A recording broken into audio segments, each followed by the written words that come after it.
Let me tell you about a very interesting book that was written in Denmark. It's a book that changed a lot in the Danish culture for close to 100 years now. The book was written in 1933. It was written by an author called Aksel Sandemose. The title of the book was called in English, Fugitive crosses his tracks. It's a very special book. I remember my father had it on a shelf in the living room. It's a semi-autobiographical novel. It's set in a small fictional town in Denmark called Jante, and it follows a man haunted by guilt, shaped by a community that pushes individuality. Through the town's unwritten rules, the whole story exposes how conformity, shame, social control quietly molds identity. The core clue of the book is it's not just a story about one man, it's about a whole culture. Everyone can live inside of you long after you even live it. So it doesn't have to be about place, it doesn't have to be about a community, a club, a group of people, a political party, a religion. It doesn't have to be anything. It can be exactly what it does to you and how it affects you. So there is 10 basic laws in the Law of Jante. I'm going to mention them here, and you can see them in the text afterwards, so you can follow them. The 10 laws is: 1, you shall not think you are anything special. You shall not think you are as good as we are. You shall not think that you are smarter than we are. Number 4, you shall not imagine yourself better than we are. Number 5, you shall not think you know more than we do. Number 6, you shall not think you are more important than we are. Number 7, you shall not think you are good at anything. Number 8, you shall not laugh at us. Number 9, you shall not think anyone cares about you. Number 10, you shall not think you can teach us anything. And the 11th unwritten rule is embedded in the whole book's tone. So the unwritten number 11 is: maybe you don't think we know a few things about you. And the last one especially applies to today, but it was even way before social media. Maybe you don't think we know a few things about you. So it's about surveillance way before social media. Everyone knew something about someone. So I want you to notice a pattern here. It's not about equality. It never was and it never will be. It's about suppression. And it comes in many ugly forms in the entire world. But it's shaped, as I told you earlier, it's shaped a lot in the Danish society. It's not, you're not better than us. No, it's not about that. It's about, but don't you even think you might be capable?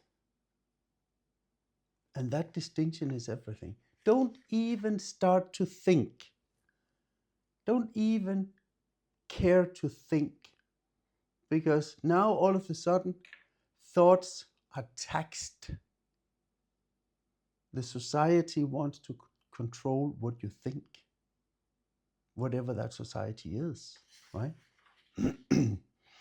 As I said, it became like a very strong book in Denmark. It was like a cultural DNA, not only in Denmark, but also beyond.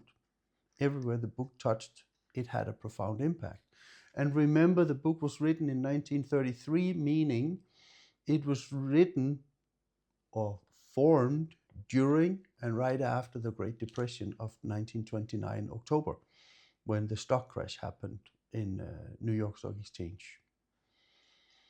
So what I normally often teach people about this, because I met someone who said, how come when you meet a group of Danish people, for example, it was a German guy asked me many years ago, they seem like, so don't come and teach us anything. Don't even think you are better than us. And I told him, have you never heard about the Jante law? And he was like, the Jante law, what is that? Oh, I said, do me a favor, go home, look it up. Next day we met again, and he was like, that explains everything. Like, now I really, really get it. You guys are so stupid. Yeah, we're Danish.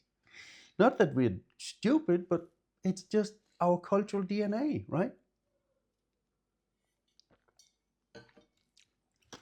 The thing is, the Jante law isn't shouted out as like, well, you have to, you have to, you have to do this and that. It's absorbed within. And the thing you must take away, there's a few things here. The most powerful prison of this is internalized culture. It's a prison within you. You accept this. You have absorbed this into what you think and you know, and how you act and how you respect and how you treat other people. So in reality, you don't need enemies, especially not when your inner voice says, who do you think you are? Huh? You? At some point, I was taught that rich people are wicked, they're evil, or they're bad. And we don't want to be those people. Meaning, richness is evil. Having a lot of money is evil. Is that a reality, or is it a cultural concept, a belief system from some individuals? I know many who are very, very affluent, who has a ton of wealth, humble, nice, caring people. So no, it's not a fact. It's when I cannot have all the money he have or they have, then they are evil. They must be, because I'm humble, I am a nice guy, and I do everything I can for other people. And so I'm the nice guy. They have money, so they must be the bad guys. It's like, no, no, just no, forget it. The real enemy here is an inherited limitation masquerading as humility. So don't inherit other people's negative belief systems about what is right and what is wrong. As long as you don't hurt other people, like we have talked about before, don't hurt anyone, but make your good life, help some other people. And if you get very rich, filthy rich along the way, happy days. I salute you. Do it. You earned it, and you are worth it. So next comes the safety strategy of all this. You see, originally, the Jante law was about protecting group stability. That sameness meant safety because it protected the group. And you have seen it. We have seen it in some of movies. We have read it in other books and so on. That in old, like 500 years ago and so on, small villages, there was a preacher, a priest, a vicar, or whatever you want to call him, a chief or something, and he needed to make safety. So people would have to look up to him and ask for advice. And if everyone did the same, it was like having a herd, and he would shepherd the herd. And so then we could collect food for the winter, we could survive, and we could stand against an enemy from the outside. So for that was probably the basic thinking about those things.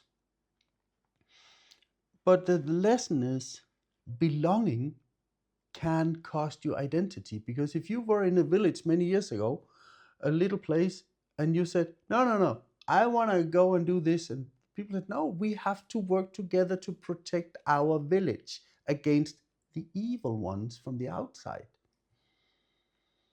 You see it also in religions, and this is not about condemning, saying anything good or bad about religions. It's an observation, right? Some religions may say, if you don't do what we say, now we have made a religion here, we are a group of people, and we have decided that our God is the good God. So you have to do what we say, and if you don't do what we say and what we preach and do, then you will go to hell. That's our teaching. So we are the good and you're the bad. Okay. Then there's another group, another religious saying, no, we are the good ones because we know better. We have studied harder. We have humiliated ourselves and whatever they say. So if you don't do what we do or say, you will not join us in paradise. What really is the difference? You're not joining the group anyway. You're condemned because we have decided that our God said, this is how it is. I'm not condemning anyone. I'm not shaming anyone. I'm just reflecting, right? So that's the belonging can cost you your identity. Meaning, if you don't belong to us, you don't have us to be with, because in the future we are going to be on the good side and you're going to be on the bad side. So on an emotional level, what happens then is that your nervous system naturally prefers safety, but sometimes over greatness. Are you willing to sacrifice that? Standing out then will feels like an exile. But I want to go and do this and that, and it feels right for me, and I'm willing to do the sacrifice to go for it. No, you don't. So, in order to feel safe, you shrink just to survive within that community that you're a part of. And then comes one of the good ones, the shame reflex.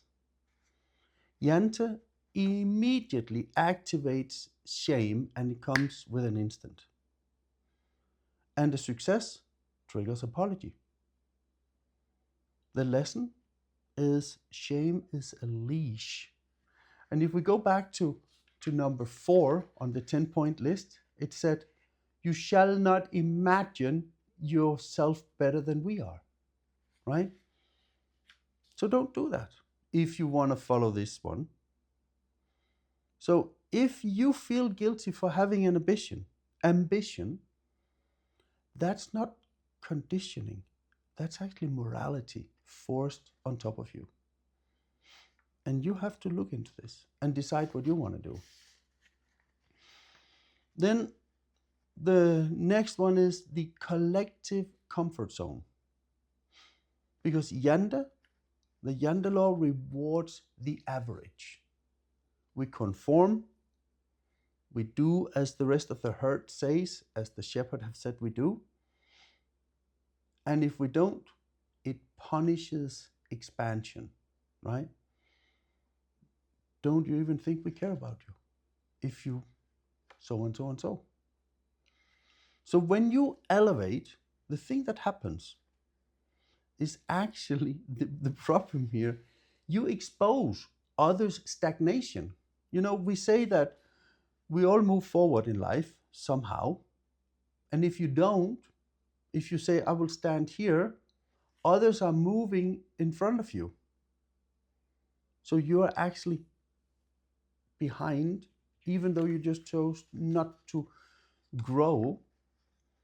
So stagnation is the same as going backwards. You don't move anywhere. They call it you're arrogant. You don't think you're smarter than us. Don't do that. But it's actually projection. We have chosen in our community or our group that we stand here, we protect these 10, 11 principles, and we want you to believe the same. So that's not because you're arrogant.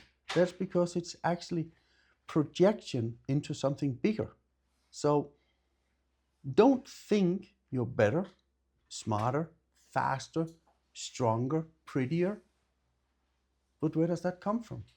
Does it come from you think you're better? Or is it actually they projecting onto you what they want you to think or do?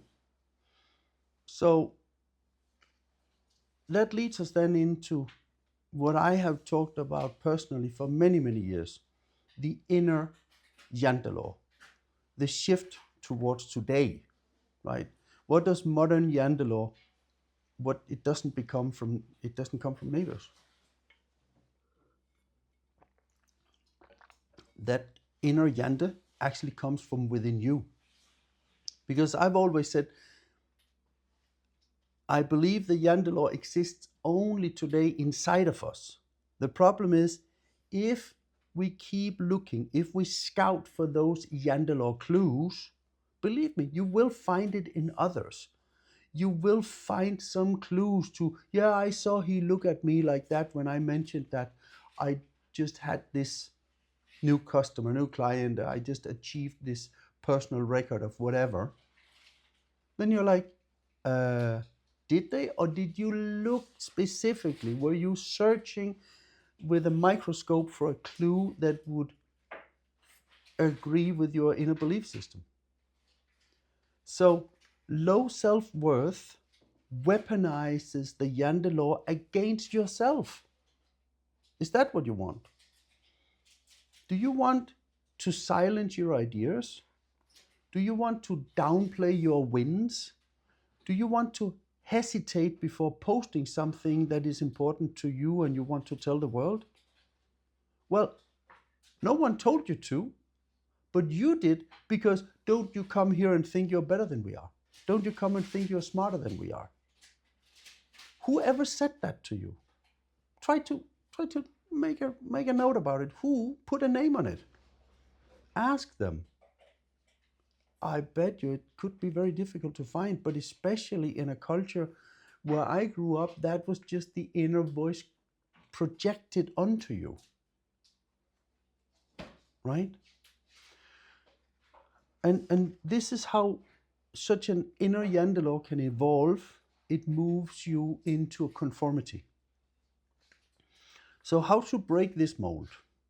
How to, I know it sounds fancy, step into the light if you want to. How to move into a better version, into awareness, identification, and separation.